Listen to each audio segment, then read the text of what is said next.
Henry Molaison is not a well man. A childhood fall has damaged his brain irreparably. Gotcha. Well, what is it? Let's do something.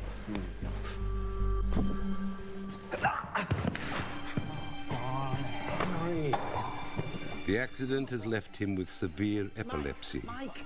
Henry, come on, boy, don't do this. By his late 20s, he's having over 10 fits a day. Henry, come on. Boy. He can't live alone, can't drive. The fits can take him at any time. Mike, where are you? The normal electrical activity of the brain occurs in regular patterns like this. But during a seizure, abnormal rhythms are established that wash across the brain using the brain's own communication lines. The net result is that the brain loses control of the body, and it can result in tonic-clonic seizures, short-term memory loss, and in some circumstances, even death. Dr. William Beecher Scoville is an authority on brain disorders, but Henry Molaison has him stumped. He's tried every known epileptic drug, but nothing works. Henry.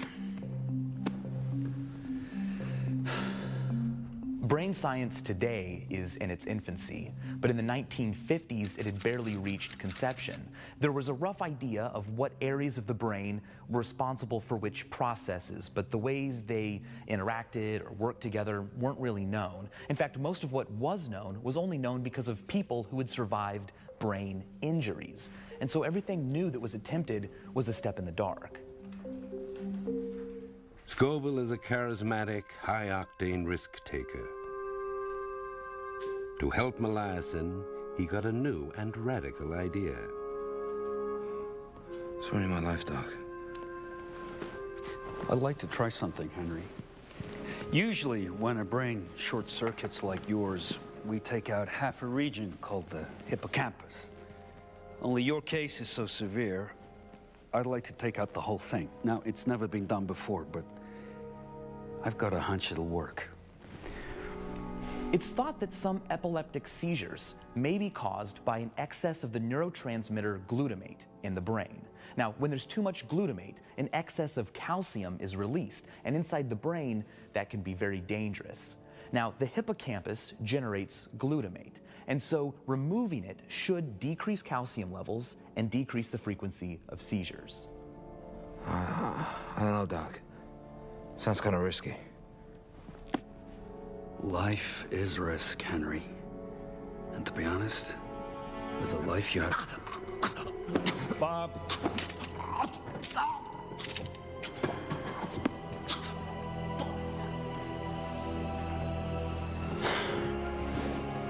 What have you got to lose?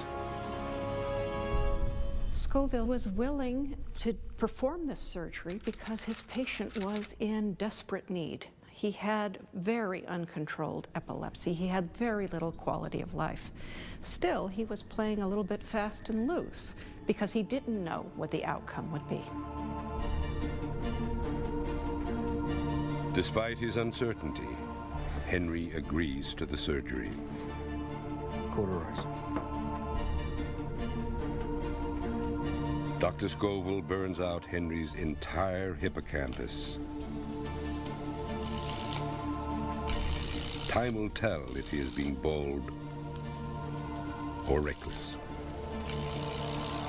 In all new surgical procedures, there's an element of risk, but there's also a first time when it must be tried in a human patient. These days, we would review procedures like this through institutional review boards. But in Scoville's time, much more was left to the discretion of the surgeon.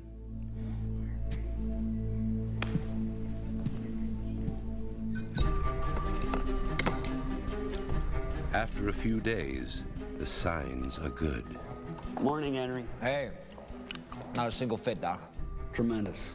Nothing for days now. Henry, this is Dr. Brenda Milner. She'll be doing some tests with you today. It's a pleasure to meet you, man. Oh, and you're working with the best, you know? Doc Scoville is an ace.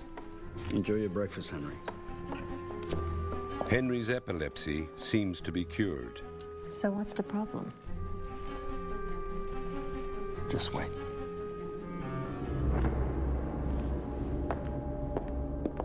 Dr. Scoville didn't know what the hippocampus really did. I mean, no one did. The operation was pure trial and error. What he did know was that less hippocampus meant fewer seizures.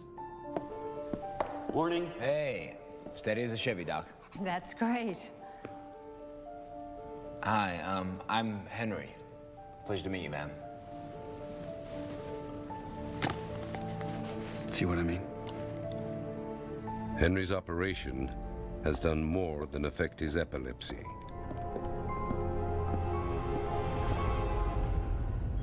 Henry's memories up to the operation are largely undamaged. We went to Florida.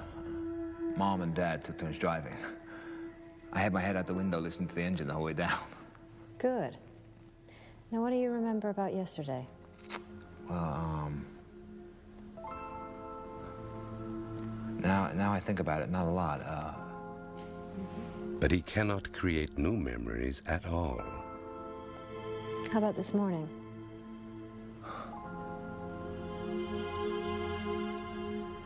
You know, I don't remember it. Henry? Can you tell me what you just had for lunch?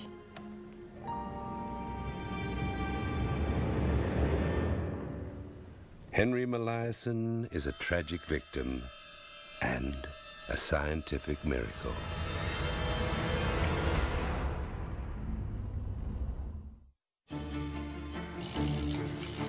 Something has gone wrong with Henry Molaison's brain during radical surgery to treat his epilepsy. Henry, this is Dr. Brenda Milner. It's a pleasure to meet you, ma'am. It's a pleasure to meet you, ma'am. It's a pleasure to meet you, ma'am. It's a pleasure to meet you, ma'am. Henry's memory is broken. But his condition could provide unique insights into the workings of the human brain. We can experiment on the brains of mice all we want, but a mouse cannot tell us what it's thinking or feeling. So the uncomfortable truth is that Henry was a godsend to brain researchers. By looking at what he could or could not do, they could figure out how memory works. Okay, Henry. I'd like you to remember the number 273. Can you do that? Got it, yeah, 273. Right. I'll be back in 15 minutes. Don't forget, 273. Uh-huh. The doctors are fascinated by what he can and can't recall. And the number is? 273. Right. How did you remember it? I just kept thinking about it. That's wonderful. I'm sorry, have we met? I'm Henry Molaison. So what can we say? Quarter an hour? Henry's condition transforms our understanding of memory. Our immediate moment-to-moment impressions of the world are recorded in short-term memory. 1 hour it goes down to 90%. But short-term memories are fleeting. To remain in the brain, they must be transferred into long-term memory, filed away for future recall. We know, thanks to Henry now, that the hippocampus is crucial in the creation of new long-term memories. It takes memories of what's happening now and makes them into things that we can recall about last week, about last year. They're not stored in the hippocampus, but the hippocampus is very important in creating them. Henry becomes the most famous patient in neuroscience, a man imprisoned in the present. So tell me what you remember about your last fit. But for Dr. Scoville, life moves on. He too must learn to forget. Scoville's surgical procedure made him world famous, but we know from some of his colleagues that he felt guilty about the destruction that he had created. There is a cost to going first. It's a cost that someone has to bear. Some people will work with Henry for over 40 years. Good morning, I'm Dr. Milner. Morning, ma'am. Every morning, they will have to introduce themselves to him for the first time. Wow, this looks real interesting. I'm Henry, by the way. Delighted to meet you. Where's Doc Scoville? Well, I'd like to work with you today, if that's okay, Henry. I'm gonna ask you to take a pencil, and I just want you to draw around the star as best as you can, okay? Right. And I'm gonna take some notes, all right? Tracing a line while watching your hand in a mirror is totally counterintuitive. Nobody can come to that task and get it right away. What it takes is practice. Hi, I'm Dr. Milner. Morning, ma'am. You wanna take a seat over here? Henry has no idea he's tried this before. Hello, I'm Henry Molaison. Hi. Well, now, what have you got here? His defective memory prevents him from remembering his many previous attempts. Yet each time, Henry's skill improves. It's as though his body remembers what his mind cannot. Well, that was kind of easy. Henry reveals that our understanding of memory is hopelessly simplistic. There is not just one type of memory. There are at least two: procedural and declarative.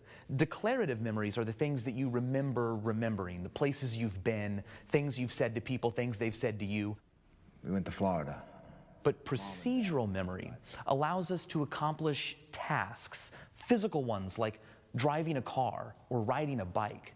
Now, you can drive in a car and have a conversation with somebody, and when you reach your destination, you will remember the conversation. That's declarative memory. But you won't remember all of the thinking it took to operate the vehicle and successfully get to your destination, which is procedural memory. Hello, I'm Henry. Hi, Henry. Once he's learned a new skill, even years later, Henry never forgets it. Well, now, what have you got here? You could say that Henry's bad luck was our good luck. Through Henry, we learned about things like declarative and procedural memory, and we learned their importance in the fight against diseases like dementia and Alzheimer's disease.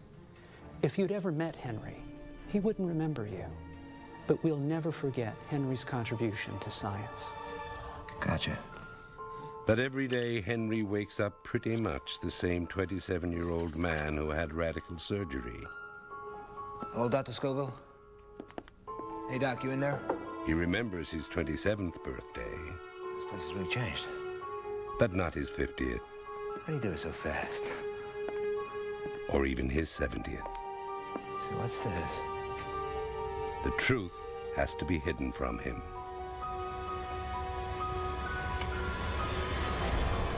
His 27 years of memories are trapped in an old man's body. Dr. Scoville! Hey, Doc! Henry, you shouldn't be in here. No, come on. Don't worry. Come on, Henry. Come on. Come on. Now listen, Henry, don't worry. I promise. Tomorrow it'll all be fine. Okay? Come on.